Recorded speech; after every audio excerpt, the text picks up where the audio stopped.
Welcome to our channel. Today we how to build a privacy policy with Termly, full guide step by step clearly.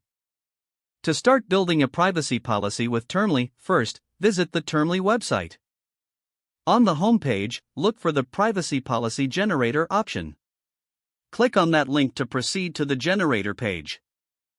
Next, you will be prompted to create an account if you don't already have one.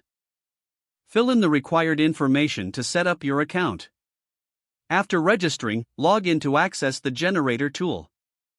Once logged in, you'll see a series of questions about your business. Begin by selecting the type of business you are running. This could be an e-commerce site, a blog, or a mobile app.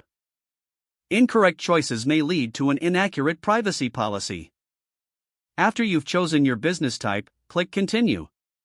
Next, you'll need to provide basic information about your business. Enter your business name, address, and contact details. This information helps personalize your privacy policy. After filling in your business information, click Next. Now, you'll choose the data collection methods your business uses. Options may include websites, apps, or third-party tools. Select all that apply to your business operations. Once you've made your selections, click Continue. The next step involves selecting the types of personal data you collect. These may range from names, email addresses, to browsing behavior. Be thorough to ensure all relevant data types are included.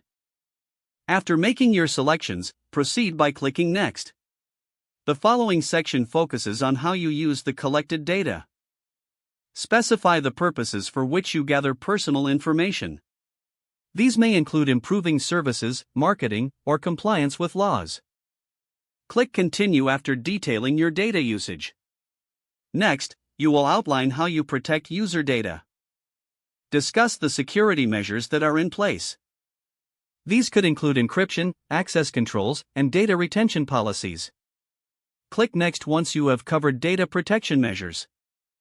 Now, you'll address how users can contact you regarding their data. Don't forget to like this video and subscribe to our channel for more step-by-step tech guides.